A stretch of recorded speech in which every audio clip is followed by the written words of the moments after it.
Hey, do you leave things to the last minute? Procrastinate with your ADHD? Here, I've got 6 ways to decode your procrastination so that you can feel less embarrassed and less stressed about leaving everything to the last minute. Hi, I'm Tom Hudock. I'm the founder of Be the Boss of Your Brain. And today I've got a worksheet that I'd love to take you through, the Procrastination Decoded worksheet. And let me share with you the 6 ways that we can decode procrastination, because once we understand why we procrastinate, we can actually work on figuring out how not to procrastinate. And it is possible. So let me show you. Here we have the really super simple worksheet. That's not complicated, and there's a reason for that. I want to keep this super simple. So on the left-hand side here, we've got what's in it for me, because there is a reason why we procrastinate, why we leave everything to the last minute. And then the other column is, how does it get in my way? Because procrastination does get in our way. There's a cost to it. Number 1, the first one that I see. Now there are many, but I'm giving you 6 today. And so here's one. The issue, I'm gonna say issue, but it could be also task or project.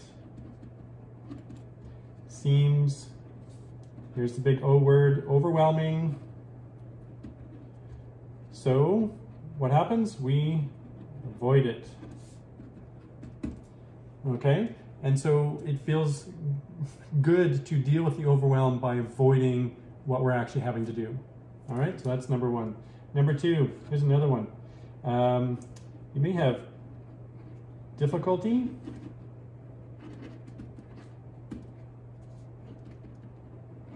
finding a starting point. Now, I apologize for my handwriting. I'm trying to awkwardly write this and keep this on the screen, so I apologize for that. But here we have, the difficulty is that we have a hard time finding a starting point. It might seem like there's so much to do, so many things, so many ways to start this. Which is the best way? We start analyzing, start here, start there, and then it just kind of falls apart and overwhelm and easily get distracted into something else that's just much easier. All right, number 3. Maybe I could write these a little bit shorter and it wouldn't take up so much time.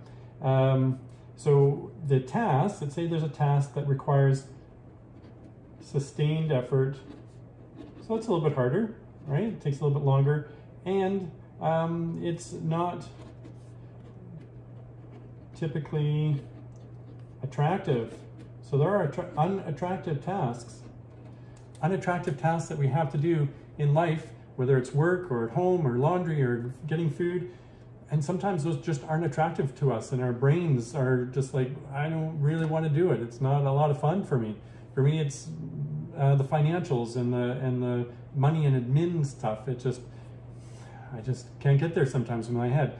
So that's number 3. Number 4, I'm going to jump back over to this other side here. So how does it get in my way? Because trust me, procrastination does get in our way. Number 4, I'm going to put in here just stressful, right? Like waiting until the last minute, waiting till the end. It's just stressful. It adds a lot of stress to our lives. Like, we don't know if we're going to make it. We don't know if we've got all the pieces that we need to do it. It's going to be last minute. We're not going to do our best work. It's stressful. So let's try to not do it, all right? Number 5. So if we miss a deadline, like we could miss a deadline by procrastinating. We miss a deadline, sometimes there's a penalty, or what I often call consequences. Okay, and maybe that's with your deadline, you miss submitting a paper, or your boss is angry with you because you were supposed to have something done and you didn't get it done in time for the presentation. Or maybe it's with your partner and you promised to have something done at home and it just didn't happen, and now they're disappointed. That doesn't feel good either. Number 6. So I'm just going to shortcut this and say embarrassed.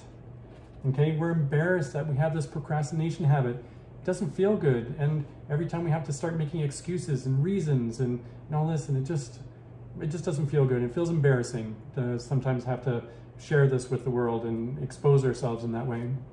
So there's the 6 different ways of decoding procrastination.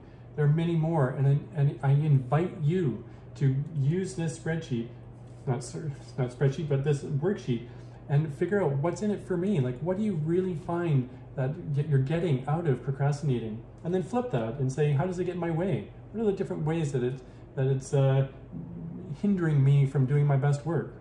All right? And so you do that. But in the meantime, what I invite you to also to do is to join us in our program. We've got a new program starting up on January 7th. This is our Getting It Done program, and it's for adults with ADHD only. And we get all kinds of people, from all kinds of professionals and people that are older who are just recently getting diagnosed, to people in their 30s and 40s who are, you know, in that mix of like lots of work and lots of home life and family and things going on. And we get people going through graduate school and masters and university and things like that. And so all kinds of people there. I invite you to join it. All you have to do is apply. It's a 15-minute phone call with me, and we get to kind of talk about your ADHD and the ways that it's holding you back right now. And we'll see if there's a fit there for you. So again, January 7th, program starts. We get another cohort getting going here. So yeah, give us a call. Oh, right at the last minute here, let me show with you what the program is actually about. We've got this Getting It Done program. We talked a little bit about overwhelm here, but we also talked about procrastination. The third piece to our program is all about distractions. And so you can see here, when we talk about procrastination, we're going to decode your procrastination and figure out what, exactly what we did here. What's in it for me and why it's holding us back. All right, so there you get a taste of the various different parts of the program. Again, like I said, come join me on an application call. It's 15 minutes. We get to chat, we have a good time, and hopefully we'll see you there. All right.